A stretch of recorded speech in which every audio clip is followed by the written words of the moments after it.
Social justice इस chapter की आज हम इंट्रोडक्शन करेंगे।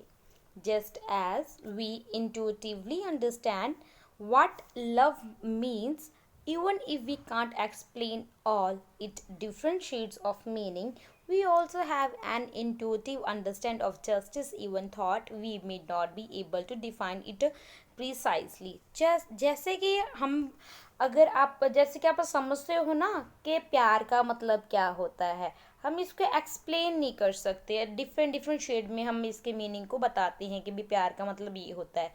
ऐसे ही हम जो जस्टिस है, जस्टिस को भी हम ऐसे ही समझ सकते हैं। और मगर फिर भी इसकी जो डिफाइन प्रिसाइज डेफिनेशन है वो हम नहीं बता पाते। In that sense justice is not like a love. Justice love के जैसे नहीं है। In addition, both love and justice evoke passionate response from their advocates. ये देखो, जो जस्टिस है और लव है, दोनों क्या ये पैशनेट रिस्पॉन्स है जो कि advocate for from their advocates, and is with love no one hate justice. जैसे कि प्यार की बात करें तो कोई भी जस्टिस को हेट नहीं करेगा।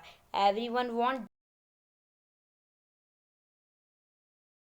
and do some अदर और भाई हर एक पर्सन अपने लिए भी जस्टिस चाहता है और दूसरों के लिए भी जस्टिस चाहता है। बट अनलाइक लव, जैसे कि प्यार की बात करें, which is an aspect of our relationship with a few people whom we know well. जैसे कि प्यार की बात करें, जो हमारे रिलेशंस हैं, जो हमारे रिश्तेदार हैं, हम कुछ पीपल को ही जिसको हम अच्छे से जानते हैं उनसे ही मतलब प्यार करते हैं। Justice concern our life in society, मगर जो जस्टिस है वो उसका जो कंसर्न है वो हमारी सोसाइटी तक है। The way in which a public life is ordered and the principle according to which social goods and social duties are distributed among different member of society. जैसा कि ये जो जस्टिस की बात की जाए, ये जो सोसाइटी में है, ये जो वे है पब्लिक लाइफ में इसको ऑर्डर किया जाता है। यानी कि जस्टिस का पब्लिक लाइफ में बहुत ज़्यादा इम्पॉर्टेंट रोल है। And principle according to which social good, जिसके आधार पे जो सोशल में गुड्स होते हैं, सोशल ड्यूटीज़ डिस्ट्रीब्यूट होती हैं डिफरेंट डिफरेंट मेंबर्स में सोसाइटी में, ये किसके आधार पे होती हैं? जस्टिस के आधार पर ही होती हैं। As such question of the justice are a central important for politics में भी जस्टिस का बहुत ज़्यादा इम्पॉर्टेंट रोल है।